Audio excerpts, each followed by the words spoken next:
সীতানাথ প্রেমানন্দে একবার হরি হরি বলো। নিতাই গৌরী সীতানাথ প্রেমানন্দে একবার হরি হরি বলো। নিতাই গৌরী সীতানাথ প্রেমানন্দে একবার হরি হরি। ভক্তবৃন্দের চরণে আমার কোটি কোটি দণ্ডবৎ প্রণিপাত। শুভ গীতা জয়ন্তী। জয়ন্তী শব্দের অর্থ কি? জয় সূচক যে উৎসব তাকেই বলে জয়ন্তী।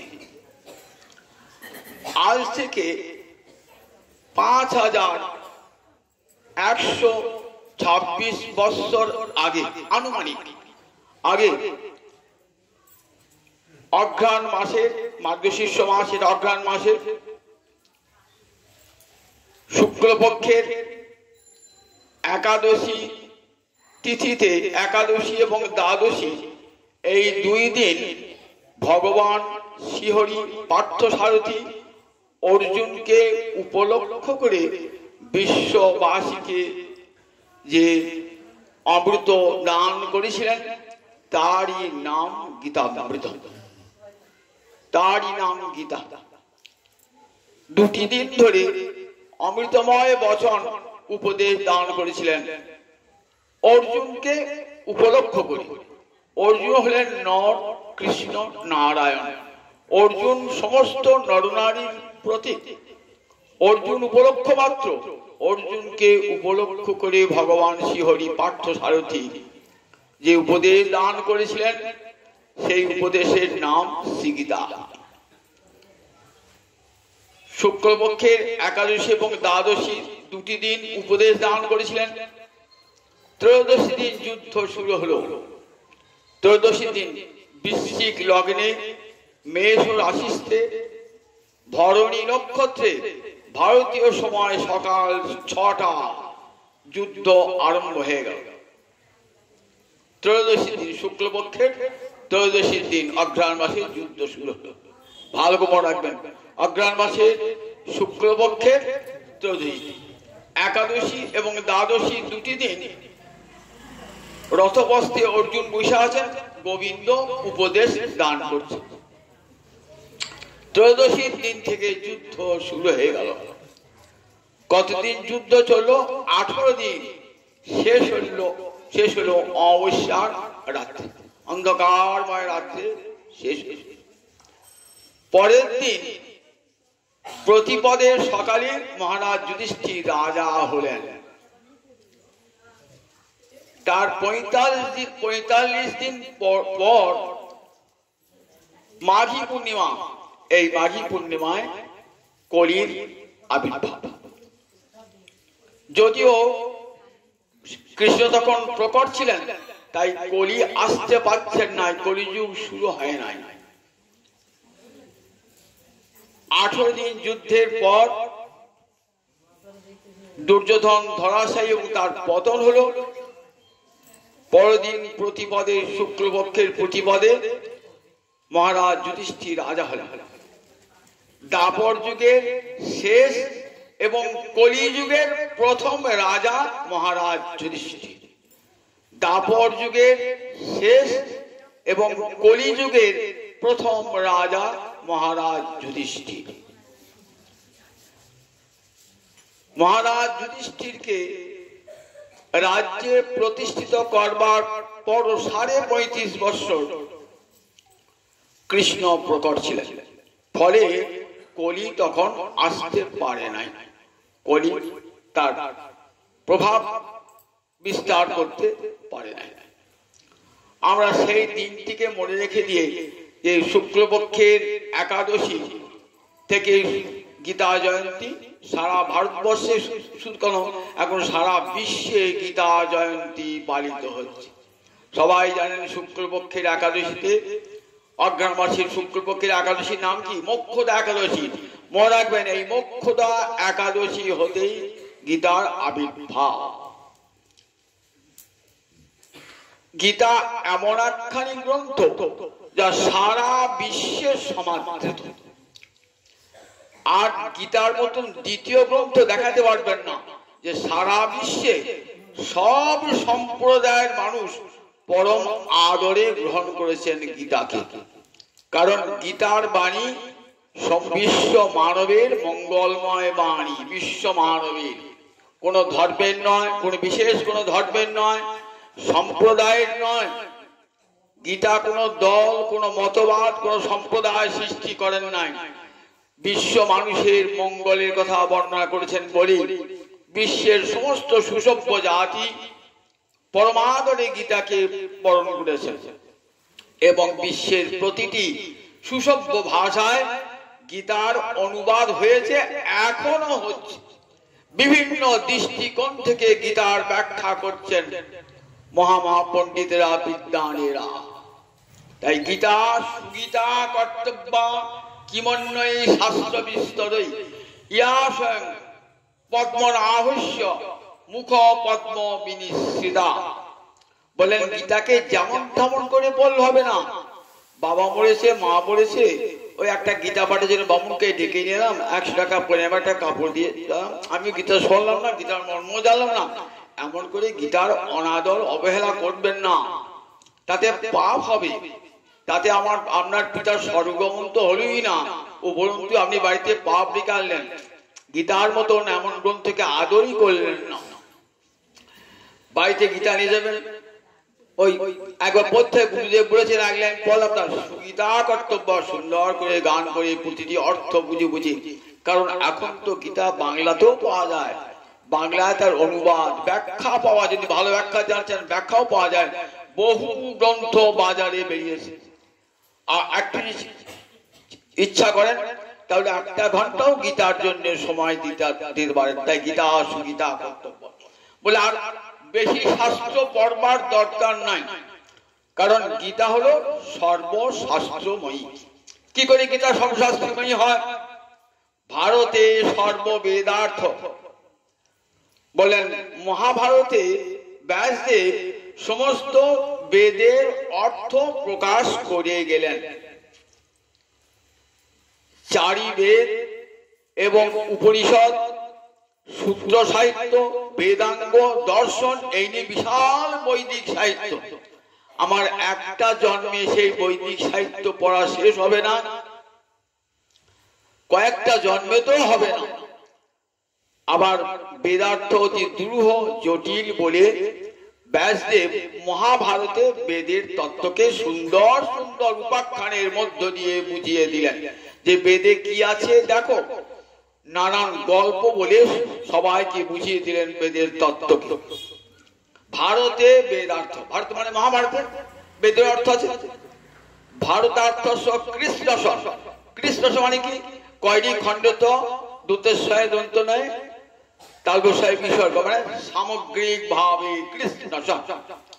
ভারতার্থ মহাভারতীয়, ভারতার্থ মানে মহাভারত অর্থ কৃষ্ণস, সমগ্র ভাবে গীতায়াম অস্তি, গীতায় আছে। তাহলে মহাভারত আছে সমস্ত বেদের অর্থ, আর মহাভারতের অর্থ আছে কোথায়? গীতায়। তেনেয়ং সর্বশাস্ত্রময়ী গীতা। তাই গীতাকে কি বলা হয়? গীতা হলেন সর্বশাস্ত্রময়ী। গীতা পড়লে সমস্ত শাস্ত্রে কি আছে জানা যায়। সর্বপরিষদ গাব দগ্ধা গোপাল নন্দন পার্থ বৎস সুধীর ভোক্তা দুগ্ধং গীতাম মৃতং মহৎ। উপনিষদকে কি বলা হয়? বেদের মস্তক, শ্রুতি মৌলি। শ্রুতি মানে বেদ, মৌলি মানে মাথা। উপনিষদকে বলা হয় শ্রুতি মৌলি, অর্থাৎ বেদের মস্তক স্বরূপ। এর অপর নাম বেদান্ত। বেদের অন্তরে কি কথা আছে সেটা যদি জানতে হয় তাহলে উপনিষদ পড়তে হয়। এখনো পর্যন্ত উপনিষদ আবিষ্কৃত হয়েছে 108 খানি। তারও দুরূহ অর্থ সেসব আমরা তো বুঝতে পারবো না, অনেক সময় লাগবে, দীর্ঘ সময় লাগবে। তবে উপনিষদকে বলতো পরাবিদ্যা। সবাই সে বিদ্যার অধিকারী ছিলেন না। তাই সমস্ত উপনিষদকে বললেন গাভীর তুল্য, সর্বপরিষদ গাব। গো শব্দে প্রথমার বহুবচনে গাব, অর্থাৎ সমস্ত উপনিষদ হলো গাভী, সর্বপরিষদ গাব। গাভীতে দুধ দেন, তার দুধটা যে কেউ গাইতে দোয়াতে পারে? সবাই গাই দোয়াতে পারে না। কারা গাই দোয়াতে জানে বলেন কি? গোয়ালারা জানে, কারণ গাই দোয়াতে হয় গোয়ালারা জানে। কে গীতা গাভীর দুগ্ধটা, গীতা গাভী দহন করবে কে? গোয়ালা ছেড়ে তো পারবে না। কৃষ্ণ গোয়ালার ছেলে গোপাল নন্দন। উপনিষদ গাভীর দুগ্ধ দহন করছেন কে? বলছেন গোপাল নন্দন শ্রীকৃষ্ণ, যশোদানন্দন শ্রীকৃষ্ণ। কিন্তু দোয়াল আছে, গাভী আছে, দুধ পাওয়া যাবে না যতক্ষণ বাছুর বাটে মোগে না দিচ্ছে। বাছুরকে যে বাটে মুক্তি দেবে না, সঙ্গে সঙ্গে দুগ্ধ ক্ষরণ হবে। কে বাছুর বলুন দেখি? পার্থ বৎস। অর্জুনের একটা নাম পার্থ কেন? পৃথার পুত্র। কুন্তির নাম ছিল পৃথা। পৃথা মানে বিশাল হৃদয়া, অর্থাৎ কৃষ্ণ ভক্তিতে অন্তরখানা পরিপূর্ণ ছিল কুন্তি। কৃষ্ণ ভক্তিতে অন্তরখানি পূর্ণ, তাই তার নাম ছিল পৃথা। পৃথার পুত্র পৃথায়া অপত্যং পুমান পার্থ, পার্থ বৎস। তাহলে উপনিষদ হলো গাভী, কৃষ্ণ হলেন দহনকর্তা, অর্জুন হলেন বাছুর। মনে থাকবে। এইবার গাভী থেকে দুধ বার হবে, দুগ্ধ গীতামৃত। এইবার দুধ কারা খায় বলুন দেখি? দুধ কারা খায়? যারা নিজের স্বাস্থ্যকে সুরক্ষিত রাখতে চায়। প্রাচীনকালে মুনীষীরা কামধেনু, হোমধেনু রাখতেন সব। কি জন্যে? তারা দুগ্ধ পান করে জীবন ধারণ করতেন। দুগ্ধ এমন একটা আদর্শ খাদ্য যে দুধ খেলে সব খাদ্যের গুণ তার মধ্যে আছে। তা বলে দেখো, গীতা এমনই একটি শাস্ত্র যার সব শাস্ত্রের কথা পেয়ে যাবে। তাই কারা পান করে? দুগ্ধ গীতা বলেন সুধীর ভোক্তা। কারা ভোক্তা? দুধ পান করে কারা? অনেকে দেখবেন মদ বিক্রি, দুধ বিক্রি করে মদ খায়, আবার মদ বিক্রি করে দুধ খায়। তাই যারা চালালো না তারা মদ বিক্রি করে দুধ খায়। তা দেখুন, যারা সুধীর ভোক্তা, সুন্দর বুদ্ধি যাদের সুন্দর না, তারা কি করেন? তারা এই সুধীর ভোক্তা, তারা দুগ্ধ পান করে। দুগ্ধং গীতামৃতং মহৎ। সুধী জনের পানের বস্তু হলো গীতা। যাদের সুন্দর ধী মানে সুন্দর ধী মানে সুন্দর বুদ্ধি, মানে বুদ্ধি যাদের ভগবানে, তাদের বুদ্ধিটা সুন্দর বুদ্ধি। বিষয়ে যাদের বুদ্ধি, তাদেরকে তো সুধী বলা যায় না। যে বিষয়টা আজ আছে কাল থাকবে না, সেটাকে নিয়ে আপনি মেতে আছেন তো? আপনি ভাবছেন না আমি আজ আছি কাল থাকবো না, কাল যে কোথায় যাব? বাড়ি ঘর টাকা পয়সা তো ইচ্ছা মতো করলাম, স্ত্রী পুত্রের ভরণ পোষণ করলাম, কিন্তু আমি শেষকাল যাবো কোথায়? মৃত্যুর পর। এই বাড়ি ঘরও যাবে না, আর আমার বউ ছেলেরাও আমার সঙ্গে সঙ্গে যাবে না। আমাকে একাই আমার কর্মফল ভোগ করতে হবে। নরকে যাব না স্বর্গে যাব তাও জানি না, আবার কিমিকেট হয়ে পৃথিবী জন্ম করবো কিনা তাও জানি না। খালি নিজের পরকালটা, নিজের মঙ্গলটা নিজেকেই চিন্তা করতে হয়। যারা নিজের মঙ্গল নিজে চিন্তা করে তারাই হলেন সুধী। আমার মঙ্গলটা আমার ছেলে বউ করে দেবে না, আমার মঙ্গলটা আমাকে নিজেকেই করতে হবে। যে জানে যে আমার মঙ্গল আমি নিজেই করব, সেই জন সুধী। তারা গীতামৃত পান করেন, সুধীর ভোক্তা। দুগ্ধং গীতামৃতং মহৎ। তাই প্রতিদিন নিয়ম করে গীতা পাঠ করবেন। প্রতিদিন গীতা গঙ্গা চ গায়ত্রী গোবিন্দেতি হৃদিস্থিতে চতুর্দকার সংযুক্তে পুনর্জন্ম ন বিদ্যতে। গীতা পড়তে হবে না, সকালে উঠে একবার যদি বলেন গীতা গীতা গীতা বলেন, গঙ্গা গঙ্গা গঙ্গা, গোবিন্দ গোবিন্দ গোবিন্দ, গায়ত্রী গায়ত্রী গায়ত্রী, তাহলে কবে আর পুনর্জন্ম হবে না। আর মায়ের পেটে আসতে হবে না, দেখেছেন নিজের মঙ্গলটা নিজেই হয়ে গেল, আর দুঃখ যন্ত্রণা ভোগ করতে হবে না। যদি জন্মগ্রহণ করি এমন ঘরে জন্মগ্রহণ করব, সুচিরাং শ্রীমতাং গৃহে, ধনবান পবিত্র গৃহে জন্মগ্রহণ করব, জীবনটা সুখের হবে। তাহলে যে জানে আমার জীবনটাকে সুখী করব, সে সুখী, আমার বড় জীবনটাতে সুখের হয়। সবাই তো আমরা সুখ চাই, সুখক মেয়ে ভুয়া, সংসারে সুখ আজ আছে থাকবে নাকি? আজ আমার জমি জায়গা টাকা পয়সা ঘর বাড়ি আছে, কাল থাকবে? থাকবে না। সুতরাং আমার যাতে চিরস্থায়ী সম্পদ লাভ হয়, তাই চিন্তা করবেন, যারা চিন্তা করেন তারাই জগতে সুধী। পার্থায় প্রতিবোধিতাং ভগবতা নারায়ণেন স্বয়ং, ব্যাসেন গথিতাং পুরাণ মুনিনা মধ্যে মহাভারতং, অদ্বৈতামৃতবর্ষিণী ভগবতী অষ্টাদশাধ্যায়িনী অম্বতাম অনুসন্দদামি ভগবদ গীতে ভবদেশিনী। হে জননী, অম্ব বলে সম্বোধন করছেন। অম্বা শব্দের সম্বোধনে অম্ব, অম্ব মানে কি? মা। গীতাকে বলছেন মা, অম্ব। মা, তোমার দুটো চরণ কমল আমি নিত্য ধ্যান করি। মায়ের চরণ কমল যদি সন্তান ধ্যান করে কি হয়? সন্তানের জীবনে পরম কল্যাণ নেমে আসে। তাই গীতা তুমি সকলের জননী, অম্বদাম অনুসন্দদামি, তোমার দুটি চরণ কমলে প্রণামে জানাই। এই গীতা তো ভগবানের বাংময়ী মূর্তি। গীতা ভগবানের যেমন ভাগবতে 12টা অধ্যায়, ভগবানের 12টা অঙ্গ, আর গীতার 18টা অধ্যায় ভগবত শক্তি। শক্তি তো মহান, ভগবত শক্তির 18টি অঙ্গ।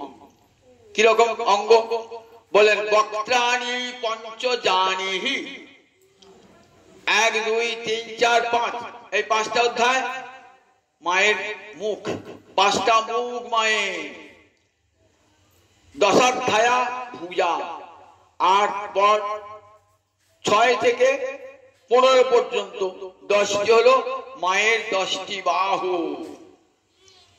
একম উদরম, 16 অধ্যায় মায়ের উদর পেট, আর দে পদাম্বুজে। সপ্তদশ আর অষ্টাদশ 17 এবং 18 হলো গীতা মায়ের 2 চরণ। তাহলে গীতা মায়ের কটা মুখ? 5টা মুখ, 10টা বাহু, 1টি পেট, আর 2টি চরণ, 18টা। 10 5 15 16 2 18, তাহলে 18টা অধ্যায় গীতা মায়ের 18টি অঙ্গ। यानी गीता में हृदय पार्थ, गीता भगवानेर हृदय तुल्य। যদি গীতাকে অমান্য করেন, গীতা বাক্যে আঁচড় কাটেন, তাহলে কি হয়? ভগবানের হৃদয়ে আঁচড় কাটা হয়। সে গল্প আপনি শোনাবেন নদিনের মধ্যে। পার্থায় প্রতিবোধিতাং ভগবতা নারায়ণ, পার্থ মানে অর্জুন, সমস্ত নরের প্রতি অর্থাৎ সমস্ত বিশ্ববাসীর হৃদয়ে প্রতিবোধন। জীব ঘুমিয়ে আছে, তাকে জাগাতে হবে। ছেলে ঘুমুচ্ছে, 8টা বেজে গেছে, স্কুল যাবার নাম নাই, মাস্টার কাছে পড়তে যাবার নাম নাই, কে করে উঠায়? বাবা তো সকালবেলা বেরিয়ে চলে গেছে, মা ছেলেকে জাগান, ওঠ রে বাবা, স্কুল যাবি না, পড়া করবি না। তাহলে মঙ্গলটা কে কামনা করে? মা করে সর্বাগ্রে। জীব ঘুমিয়ে আছে, কত জন্মের পর জন্ম কেটে গেল, একবার হা গৌর হা গোবিন্দ বললাম না, শুধু বিষয় ভোগ করলাম, ছেলে মেয়ে নিয়ে সংসার করলাম, একবার হা গৌর হা গোবিন্দ বলা অবকাশ পেলাম না। তাই মা জাগিয়ে দিচ্ছে, গীতা মা জাগিয়ে দিচ্ছে, জাগো, এমন দুর্লভ মানব জন্ম পেয়েছো, এটা আর নষ্ট করো না, আর মানব জন্ম নষ্ট করো না। মানব জন্ম বিষয় ভোগের জন্য নয়, কৃষ্ণ সেবার জন্য। জীব জাগো জাগো, এইবার জাগো, কৃষ্ণ সেবার সময় হয়েছে। এমন দুর্লভ মানব জন্ম পেয়েছো, এ জন্ম কৃষ্ণ সেবার জন্য। তাই পার্থায় প্রতিবোধিতা ভগবতা নারায়ণের স্বয়ং, স্বয়ং ভগবান নারায়ণ। নারায়ণ কেন বলে? নারায়ণ সমস্ত নরকে বলে নার, নরানাং সমূহ নার। এই নার যার আশ্রয়, সমস্ত জীবের হৃদয়ে তিনি রয়েছেন, সমস্ত জীবের হৃদয়ে রয়েছেন বলে অয়ন মানে আশ্রয়, সমস্ত জীবের হৃদয়ে তার আশ্রয় বলে গোবিন্দের একটা নাম নারায়ণ। লক্ষ্মীনারায়ণ সেবা করেন তো, দেখো নারায়ণ কাকে বলে? নরানাং সমূহ নার, সমস্ত মানুষের সমষ্টিকে বলে নার। নার অয়নং যস্য, এই মনুষ্যের হৃদয় যার আশ্রয়। গোবিন্দ বিশ্ব সৃষ্টি করে আবার সব জীবের হৃদয়ে প্রবেশ করেছেন, সেই জন্য গোবিন্দ একটি নাম নারায়ণ। আবার সমস্ত জীব তার হৃদয়ে আছে, সেই জন্য সমস্ত জীবের বাসস্থান গোবিন্দ। না এই না সব জীব এককালে কোথায় যাবে? গোবিন্দের কাছেই যাবে, তাই তার একটা নাম নারায়ণ। ভগবতা নারায়ণের স্বয়ং, স্বয়ং ভগবান নারায়ণ গোবিন্দ। পার্থয় প্রতিপদিতাং ভগবতা নারায়ণের স্বয়ং ব্যাসেন গঠিতাং পুরাণ মুনিনা মধ্যে মহাভারতং। সেই গোবিন্দই আবার ব্যাস রূপে জন্মালেন, ব্যাস রূপে জন্মালেন। পরাশর নন্দন, পরাশর সত্যবতীর নন্দন রূপে বেদব্যাস এনেছেন।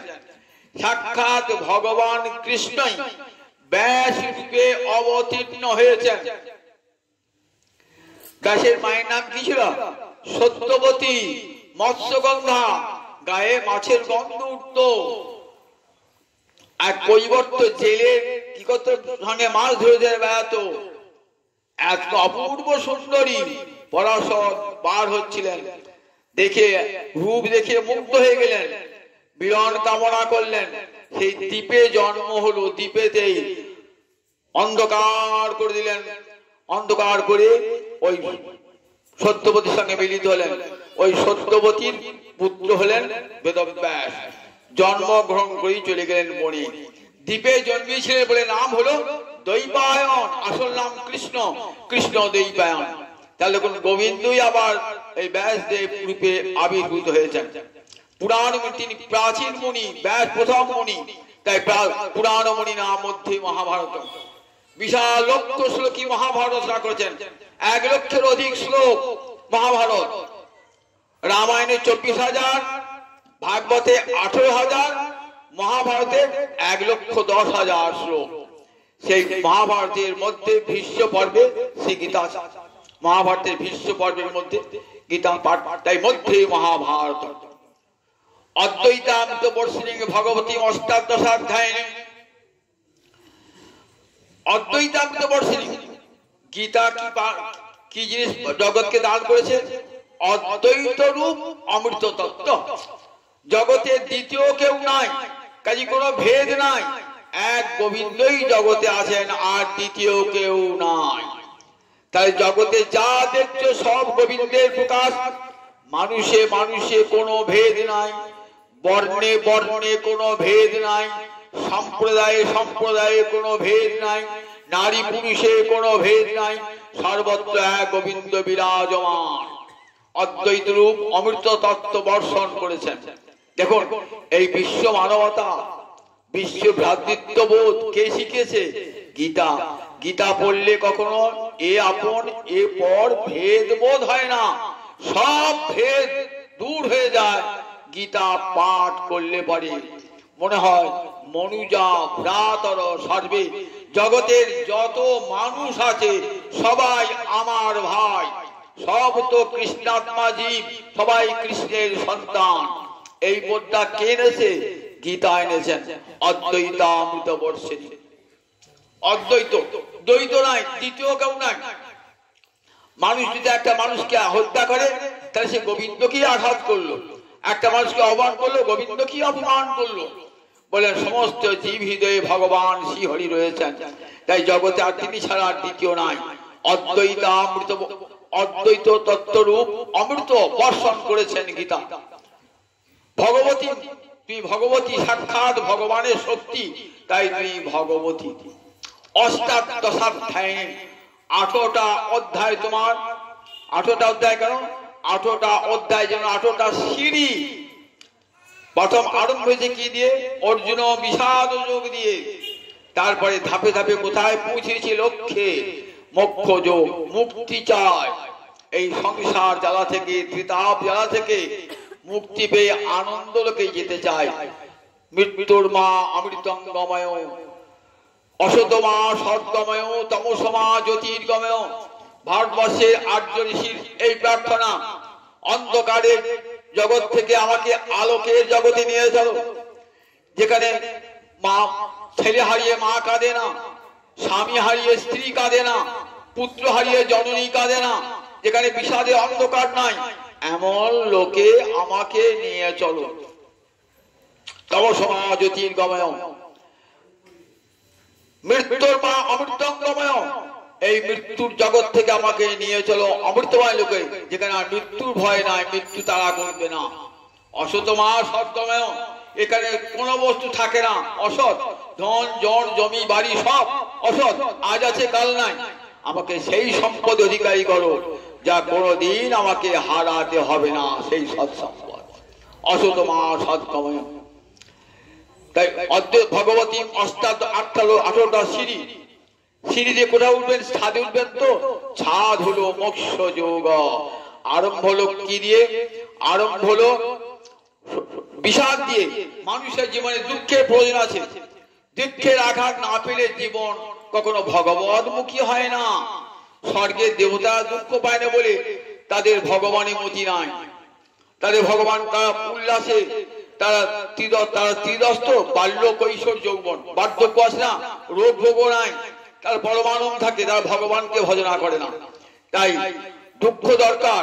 অর্জুন বিষাদ যোগ, প্রথমে বিষাদ দিয়েছেন অর্জুনকে অবলম্বন দেখিয়ে, যে দেখো বিষাদটা দরকার। দুঃখ পেলে, দুঃখের আঘাতে মানুষের অন্তরে একটা জিজ্ঞাসা জাগে।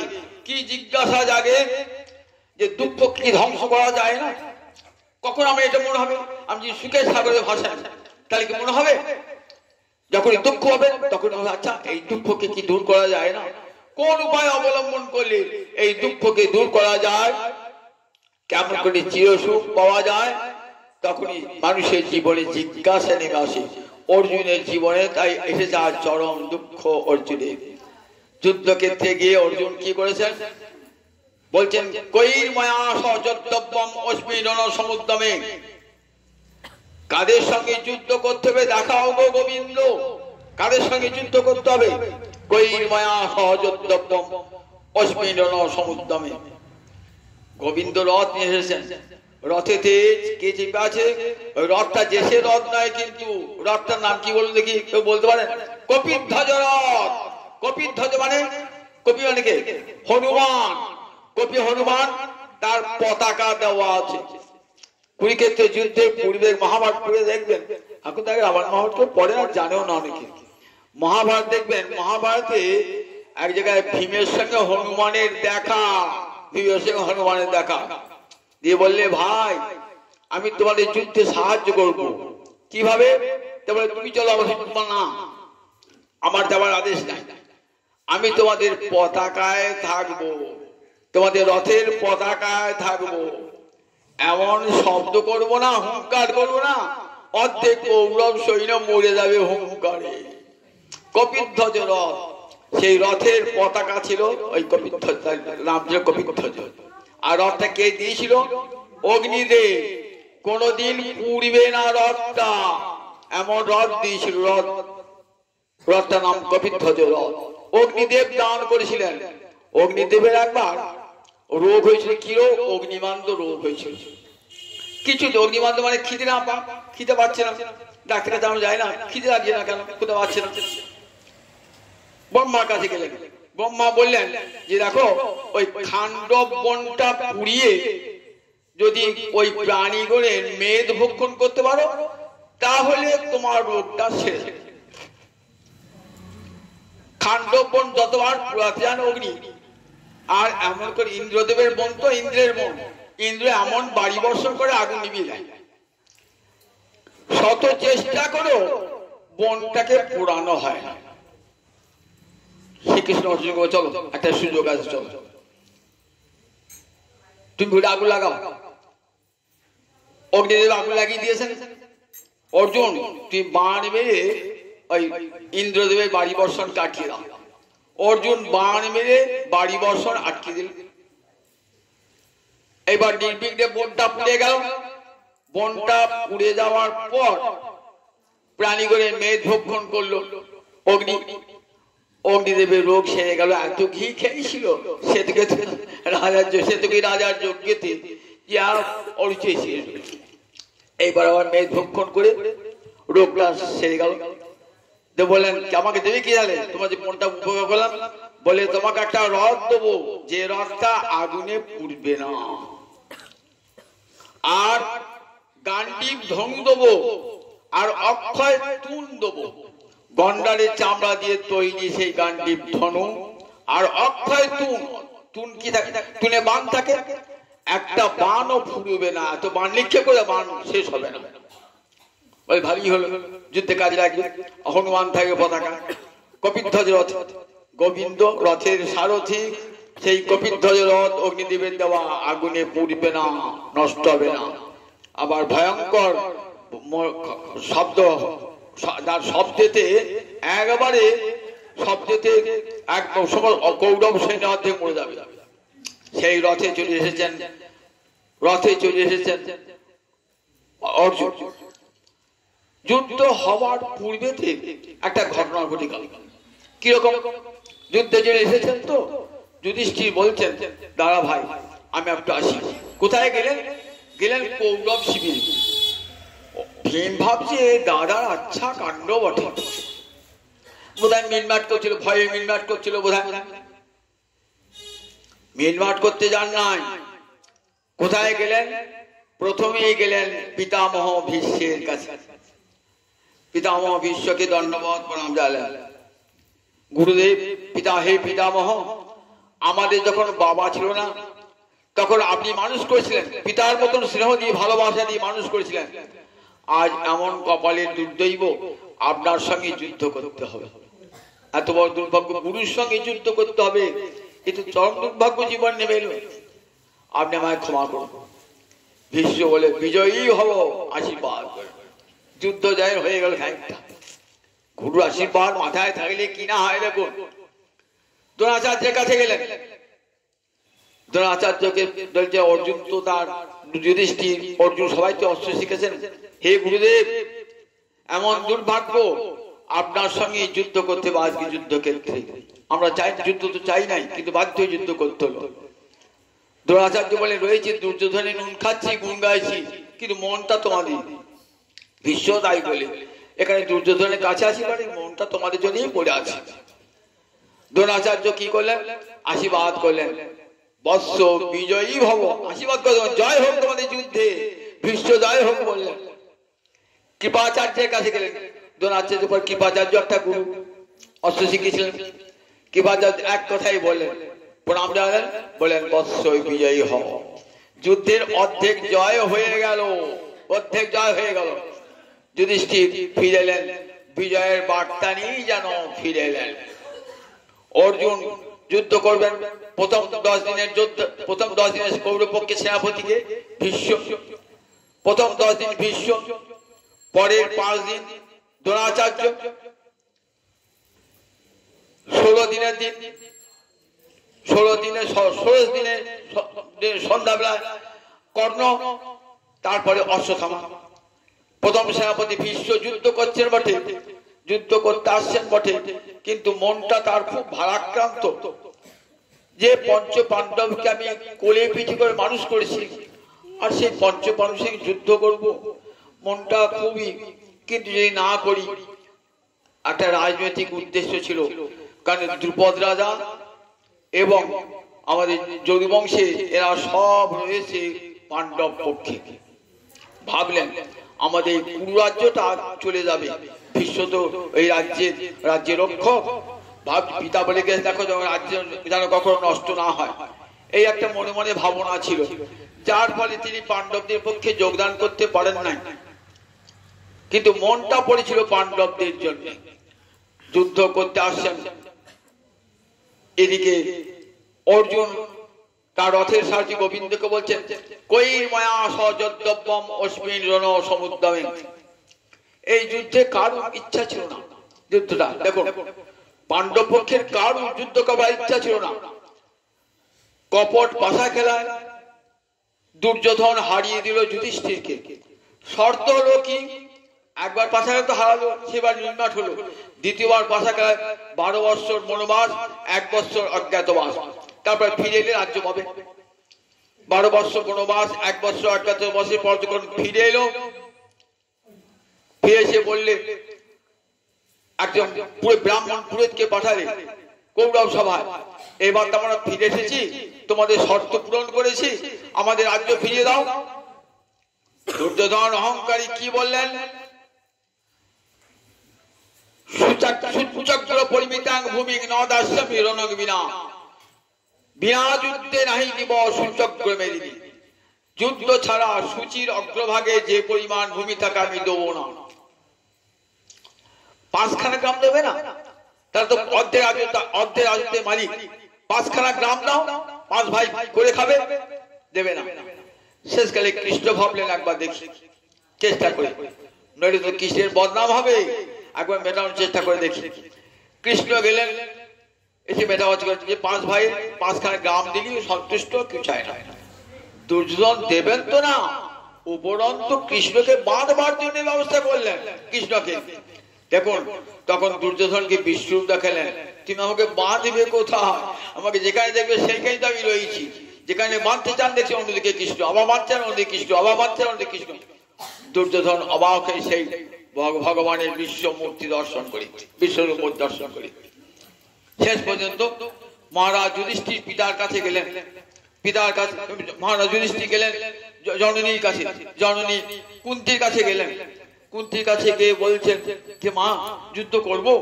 বলেন না না, যুদ্ধ তো করতেই হবে। কেন জানো, ওই কুলাঙ্গার দুর্যোধন সকলের সামনে আমার পুত্রবধূর মর্যাদা নষ্ট করেছে। নারীর মর্যাদা যে নষ্ট করে, সেই পশুর শাস্তি হওয়া প্রয়োজন, সমুচিত জবাব দিতে হবে তোমাকে।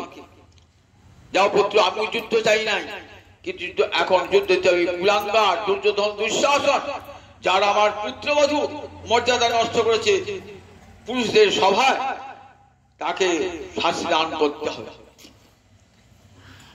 মায়ের অনুমতি নিয়ে এসেছেন যুধিষ্ঠির যুদ্ধ করতে। অর্জুন রথে চেড়ে যাচ্ছেন, কৈর মায়া সযদ্যব্যম, কাদের সঙ্গে যুদ্ধ করব দেখা দেখালেন। এই দেখো, এদের সঙ্গে যুদ্ধ করতে, পশ্যইতান সমবেতান, পশ্য এতান সমবেতান কুরুন।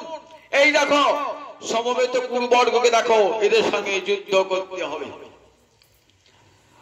ভগবান আঙুল নাড়িয়ে দেখাচ্ছেন, যাদের যাদের দিকে আঙুল লাগিয়েছেন না, বলছেন তাদেরই বিনাশ রেখেছে, সব বিনাশ রেখেছে। ভীষ্ম সে কথা বলছেন যে প্রভু, ভীষ্ম সরস্বতী রয়েছেন না, বলছেন প্রভু তুমি যখন অঙ্গুলি নির্দেশ করে দেখালে যে এই কৌরব বর্গের সঙ্গে যুদ্ধ করতে হবে, তখন আমি জানলাম ওই কৃষ্ণের অঙ্গুলি যাদের যাদের দিকে পড়েছে তাদের বিনাশ অবশ্যম্ভাবী। দৃষ্টেমং স্বজনং কৃষ্ণ, বাবরে এদের সঙ্গে যুদ্ধ করতে হবে। এরা তো আমার সব নিজের ভাই, কেউ নিজের পিতৃব্য, কেউ নিজের শ্যালক, কেউ সম্বন্ধী, সব নিজজন। কি করে হত্যা করবে এদের সঙ্গে আমি? কি করে হত্যা করবো? লোকে সম্পদ ভোগ করে স্বজনগণকে সঙ্গে নিয়ে, আর আমি স্বজনকে বধ করে সম্পদ ভোগ করবো? কথং হি স্বজনং হত্যা সুখিনাস্যাং মাধব। স্বজনগণকে হত্যা করে আমি কেমন করে সুখী হব মাধব? ন কাংসে বিজয়ং কৃষ্ণ ন চ রাজ্যং সুখানি চ। আমি বিজয় চাই না গোবিন্দ, আমি রাজ্য চাই না, আমি সুখ চাই না। অপরকে দুঃখ দিয়ে, অপরকে হত্যা করে রাজ্য, তাদের রুধির প্রতিধান, তাদের রক্ত মাখা সম্পদ আমি ভোগ করতে চাই না। এর চাইতে ভিক্ষা শ্রেয়, আমি ভিক্ষা করবো সেও ভালো। ওরা আমাদেরকে যুদ্ধে পরাজিত করুক, আমি চাই না, যুদ্ধ করতে চাই না।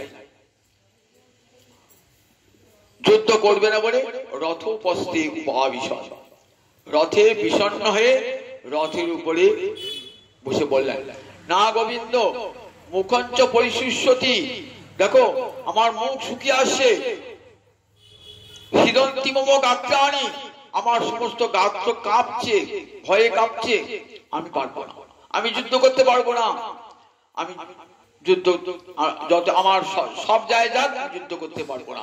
জানো যুদ্ধ করলে কি হবে? যুদ্ধের ফলটা কি জানো? যুদ্ধের ফল তো মৃত্যু। আমার বংশের কত পুরুষ মরে যাবে, আর কি হবে? সেই পুরুষের নারীগুলা কি হবে? তখন নারীরা তো যুদ্ধ করতে আসবে না, নারীরা বিধবা হয়ে থাকবে, বৈধব্য যন্ত্রণা ভোগ করবে। ফলে সংসারে কি হবে? অনেক রমণী ব্যভিচারিণী হবে, বর্ণ সংকর উৎপন্ন হবে। আমার বংশের পূর্বপুরুষেরা তারা কি পাবে না? পিণ্ড তর্পণ কিছুই পাবে না। কুলধর্ম, সনাতন কুলধর্ম নষ্ট হবে, আর সেই কুলক্ষয়ের জন্য আমি ভাগী থাকবো, দায়ী থাকবো। এত বড় পাপ কাজ আমি করতে পারবো না, আমার কুলধর্মকে আমি নষ্ট করতে পারবো না। কুলক্ষয়ে পুনঃসন্তি কুলধর্মা সনাতনা স্ত্রীষু দুষ্টাসু বাষ্ণেয় জায়তে বর্ণ সংকর। স্ত্রী জাতি দুষ্ট হয়ে যায়, তাহলে বর্ণ সংকর উৎপন্ন হয়, সমাজ সংসার উচ্ছন্নে চলে যায়। সুতরাং আমি এত বড় পাপের কাজ করতে পারবো না। রথোপস্থে উপাবিশদ, রথের উপরে বসে বললেন অর্জুন। কৃষ্ণ মায়াতে দেখুন অর্জুনের অন্তরে আজ এই বিষাদ এসেছে, অর্জুন বিষাদ। তাই প্রথম যোগটার নাম হলো অর্জুন বিষাদ যোগ। এই বিষাদ আমাদের সকলের জীবনে কিরকম দেখুন, অর্জুনের অন্তরের দ্বন্দ্ব। একদিকে সমাজ রাষ্ট্র বলছে বধ করো, আততায়ীকে বধ করো। অর্জুন বলছেন আততায়ীকে বধ করবো ঠিকই, কিন্তু প্রথম ভীষ্ম দ্রোণ, ভীষ্ম দ্রোণ আমার গুরু, গুরুকে হত্যা করবো কেমন করে? আমি বললাম দুর্যোধন দুঃসাহসকে হত্যা করলাম, কিন্তু গুরুকে হত্যা করি কেমন করে? শাস্ত্রে বলা আছে বলে আততায়ীন বধ্যা, যারা আততায়ী তাদেরকে বধ করা রাজার ধর্ম। আততায়ী কাকে বলে? অগ্নিদ গর্দশ্চৈব শস্ত্র পানি ধনাপহ ক্ষেত্র দ্বারাপহারিচ সরইতে আততায়ীন। অগ্নিদ আপনার ঘরে আগুন লাগিয়ে আপনাকে মারবার চেষ্টা করেছে, সে আততায়ী। গরদ আপনাকে বিষ খাইয়ে মারবার চেষ্টা করেছে, সে গরদ। অগ্নিদ গর্দ শস্ত্র বাণী, হাতে অস্ত্র নিয়ে ঘুরছে, সবসময় মানুষ হত্যা করবে, সমাজ বিরোধী। ধনাপহ অপরে ধন সম্পদ হরণ করেছে। ক্ষেত্র দ্বারা পাহাড়ি, ক্ষেত্র অর্থাৎ ভূমি হরণ করেছে। দ্বার অর্থাৎ পত্নী অপহরণ করেছে। বললেন এরা আতসরে আততায়ী নয়, এরা আততায়ী। এদিকে শাস্ত্রে বলেছেন আততায়ীন বদ্ধা, আততায়ীকে বধ করলে কোনো ক্ষতি হয় না। সমাজ রাষ্ট্র দাবি করে রাজ্যের শৃঙ্খলা আনতে গেলে সমাজ বিরোধীকে দমন করতে হয়। দেখুন দুর্যোধন দুঃশাসনেরা অগ্নিদ পাণ্ডবদের পুড়িয়ে মারবার চেষ্টা করেছে। কোথায়? মহাভারত পড়ে দেখবেন বারণাবতে একটা বাড়ি তৈরি করে দিয়েছেন। বাড়িটা কি দিয়ে? দাহ্য পদার্থ দিয়ে, যৌতুক দিয়ে তৈরি। সেখানে ধৃতরাষ্ট্র সব জানেন, শোনেন, জেনে শুনো ধৃতরাষ্ট্র বললেন যাও, তোমাদের একটা আলাদা বাড়ি তৈরি করেছি, সেখানে তোমরা থাকবে। সেখানে গেলেন, জানছেন রাত্রিবেলাতে সেখানে আগুন লাগিয়ে দেবো, সেখানে ওই পঞ্চ পাণ্ডব এবং কুন্তী মরে যাবে, আর সমস্ত কাকা শেষ হবে। জানতেন বিদুর, জানতেন সম্পত্তি। বিদুর তো পরম ধার্মিক, পাণ্ডবদিকে ভালোবাসতেন। বিদুর জানিয়ে দিলেন দুর্যোধনকে, কেমন সাংকেতিক ভাষায় জানিয়ে দিলেন যে ওই গৃহে তোমরা থেকো না, তোমাদেরকে পুড়িয়ে মারবার ব্যবস্থা করা হচ্ছে। বিদুরের পরামর্শে তাদের আর মৃত্যুটা হয় না। একটা ভিখারিনী তার পঞ্চপুত্রকে নিয়ে ওই মারা গেছিলেন। সুরঙ্গ কেটে পঞ্চপাণ্ডব বুদ্ধি বেরিয়ে এসেছিলেন। তখন তারা চতুর্দিকে বনবাসে ঘুরে বেড়াতে লাগলেন। সেই সময় এসেছিলেন ওই যে এক চক্রা বীরচন্দ্রপুর এক চক্রা, যেখানে ওইখানে এসেছিলেন। ওই ঘুরতে ঘুরতে ঘুরতে ঘুরতে পঞ্চপাণ্ডব ওখানে কাজ দিয়ে বললেন তোমরা এখানে কিছু কাল থাকো। গরদশ চাইব বিষ খায় মেরে দেবো। কিরকম বিষ খায় দেখুন। দুর্যোধনকে কি খায়? দুর্যোধন ভীমকে কি খাইছিল? বিষের নাড়ু খাই দিয়েছিল। বিষের নাড়ু খেয়ে জলে ফেলে দিয়েছিল। দেখুন সেখানে গিয়ে পাতালে গিয়ে একবারে অযুত হস্তির বল নিয়ে এলো ভীম। তাহলে অগ্নিদহ গরদস্যই হাতে সবসময় অস্ত্র থাকতো এমন দুর্যোধন দুঃশাসন। তাহলে দেখুন এর আততাই, এ তো বোধ করলে ক্ষতি হয় না। আততায়ীদের সঙ্গে যারা যোগ দিয়েছে তারা গুরু হলো, তাদেরকে বধ করতে হবে। কিন্তু দুর্যোধন অর্জুন বলেন আমি বধ করতে পারবো না, নরযশী যুদ্ধ করবো না।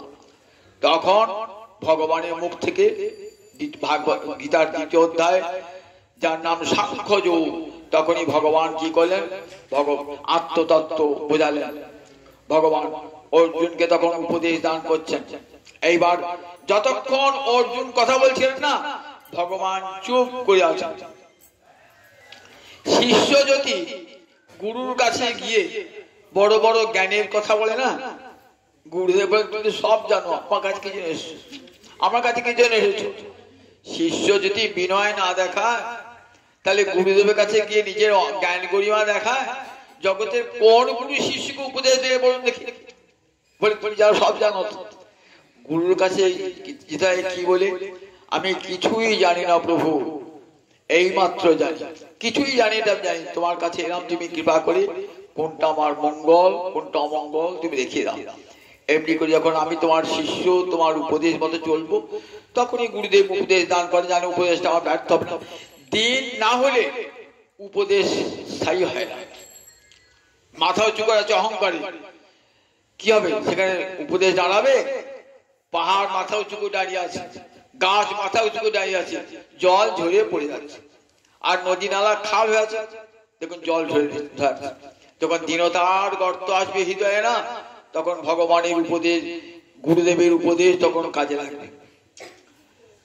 ভগবান তাই ভগবান এতক্ষণ একটি কথাও ভগবান বলেন না, ভগবান চুপ করে আছেন।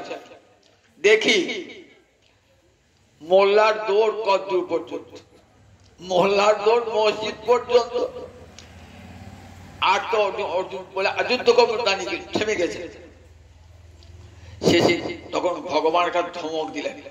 ভগবান গুরুর ক্ষমতা আছে শিষ্যকে ধমক দেওয়ার, পিতার যেমন ক্ষমতা আছে পুত্রকে ধমক দেওয়ার, শিক্ষকের ক্ষমতা আছে ছাত্রকে ধমক দেওয়ার। কারণ যদি বিপথে যায় শিষ্য, ছাত্র, পুত্র যদি বিপথে যায়, তাদেরকে সুপথে ঘুরিয়ে আনবার জন্য পিতা মাতা গুরুজন কি করেন?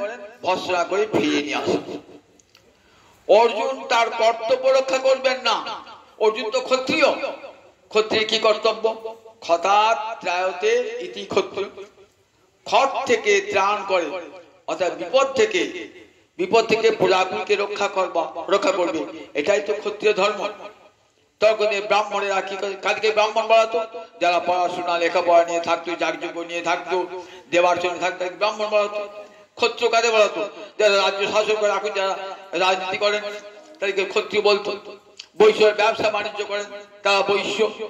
আর যারা কায়িক পরিশ্রম তাদের শূদ্র বলা হতো। এইবার সমাজে এরকম 4টে ভাগ ছিল। তা ক্ষত্রিয় তোমার কাজ হচ্ছে খট থেকে ত্রাণ, বিপদ থেকে। প্রজাকুল যখন বিপদে পড়বে তাদেরকে রক্ষা করো, তোমার তো ধর্ম। তুমি এসে ধর্ম পালন না করো, রাজধর্ম পালন না করো, তাহলে তোমার অপরাধ হবে। ব্রাহ্মণ যদি বেদ পাঠ না করে, ব্রাহ্মণ যদি শাস্ত্র পাঠ না করে, তাহলে তার সেটা অপরাধ। ক্ষত্রিয় যদি রাজ্য শাসন না করে, তাহলে তার সেটা অপরাধ হয়ে যায়। অপরাধ। তুমি ক্ষত্রিয়, তোমার কর্তব্য খত থেকে রক্ষা করা। তুমি যদি যুদ্ধ না করো, তাহলে তোমাকে কি অসর্গম বললেন, অযশস্কর বললেন। দেখো তুমি স্বর্গ প্রাপ্ত হবে না, আর লোকে তোমাকে যশ দানও করবে না। অকীর্তিকরম, অসর্গম, অকীর্তিকরম। আবার অধর্ম, এটা তোমার, তুমি ভাবছি আমার ধর্ম, এটা তোমার অধর্ম। ভগবান বলছেন অর্জুনকে, বলছে দেখো, ধমক দিয়ে বলছে কুতস্থা কসমলমিদং বিষমে সম্পস্তম। আজ বিষম সংকট ক্ষণে তোমার এই মোহ কোথায় দিল, তোমার মোহ কোথায় দিল বিষম সংকট করে। অসর্গম, অযশস্যম, অধর্ম, অনার্য দুষ্টম, অনার্য জনচিত, তোমার এই মনোভাব থেকে এলো।